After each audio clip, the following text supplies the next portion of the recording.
또 이번 달부터 이제 정부가 코로나19 백신 접종하기로 했잖아요. 좀 강원도에서는 어떻게 준비를 하고 있는지 설명해 주시죠. 예, 일단 강원도에서도 이제 백신을 맞게 될 것 같습니다. 일단 그래서 제일 중요한 게 접종 센터를 만드는 건데 현재까지 한 22곳을 확보를 했습니다.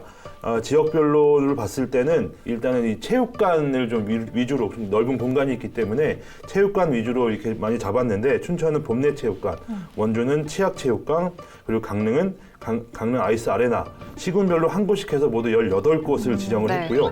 그리고 도내 국가 예방 접종 위탁 의료기관, 이 작은 병원들이 있는데 이 병원들 330여 곳에도 위탁 의료기관을 지정할 것으로 좀 보여져서요. 아마 이게 들어오게 되면 빠르게 이제 이 예방 접종을 시작하지 않을까 이런 생각이 좀 듭니다. 그러면 의료진을 먼저 우선적으로 지금 백신 접종을 그렇죠. 한다고 하잖아요. 그러니까 예. 우선 대상자가 어떻게 되는지도 말씀해 주세요. 예, 일단 우선 접종 대상자는 말씀했듯이 일단 의료진들이 제일 가까이 있기 때문에 제일 네. 먼저 맞게 되는 건데요. 일단 경증 치료를 하는 이제 지방 의료원, 이런 의료원의 의사, 간호사, 조무사 등 한 800명 정도가 되는데 이분들과 그리고 이제 중증 이상 치료를 하는 이 병원들이 있습니다.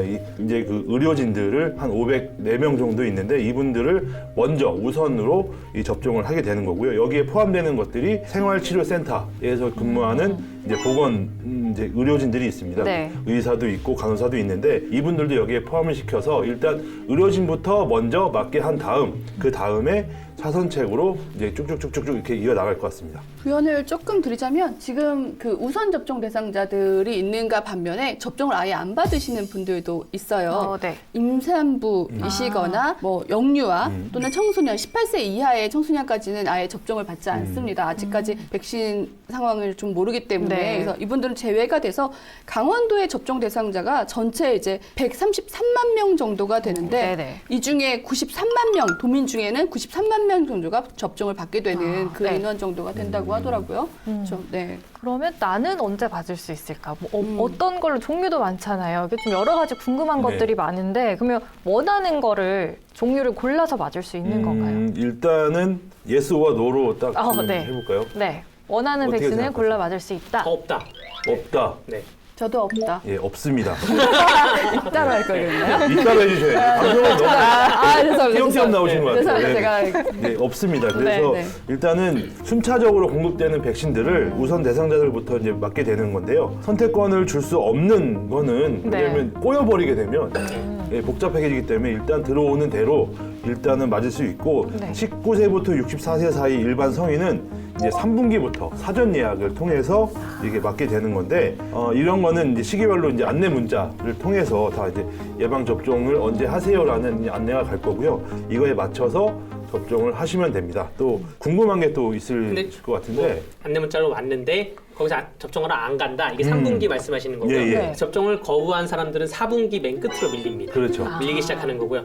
백신을 선택할 수는 없는데 맞을 때 무슨 백신은 알려는 그런 거는 좀 알려줘야 되지 않을까. 이게 뭐 화이자다, 모더나다 그런 알려줄 수 있지 않을까. 그래서 그러면 전 거부할게요. 뭐이 정도의 선택권은 국민에게 주어줘야 하는 거 아닌가. 그러니까 맞을지 안 맞을지 결정해라 이게 아니라 저는 지금 백신이 2약밖에 없으면 그럼 거부할게요. 그런 분은 그럼 4분기 괜찮으세요? 4분기 괜찮다. 그렇게 해가지고 좀 진행돼야 하지 않을까. 근데 아직 백신이 이제 만약 그 실무에 들어가게 되면 이런 것도 논의가 될 것 같습니다. 네, 네. 근데 이것도 또 이제 복불복인 게 예방률이 높다라는 이런 백신들은 먼저 막 맞기 때문에 후순위를 밀려도 못 맞을 가능성이 또 있어서 결국은 그냥 자기 시기에 왔을 때 그냥 맞아서 일단 맞는 게 좀 중요하다고 좀 보여지거든요. 그래서 지금 정부나 뭐 이런 데서 좀 맞아주세요라고 계속 하고 있는데 초반에 의료진들이 맞은 후에 아마 그 이후에 이제 국민들이 맞을 때는 이런 걸 좀 보완해서 좀 맞지 않을까 이런 생각이 듭니다.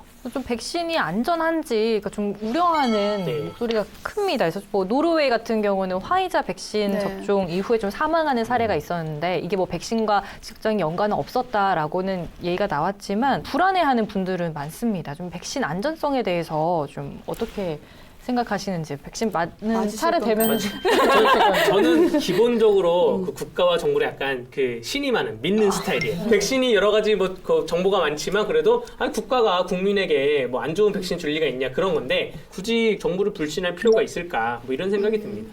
네. 저도 맞을 거예요. 저는 네. 나오자마자 이제 제 순번이 되면 맞을 건데 나이 많으신 분들 대부분이 불안하다는 말이죠. 네. 아직까지 이게 명확하게 검증되지 않았다. 근데 의료계 쪽에서는 이런 말도 하잖아요. 뭐 지금 독감 백신도 맞으면은 이렇게 잘못되신 부분이 간혹 있다. 네. 근데 이것도 역시 이게 바이러스이기 때문에 몸이 약하거나 이런 사람들은 잘못될 수도 있다라는 말을 계속 하기 때문에 아마 이런 거를 좀 종식시키기 위해서 정부나 의료계에서 안전성을 좀 확보를 해주는 게 좀 우선시 돼야 되지 않을까 생각이 듭니다.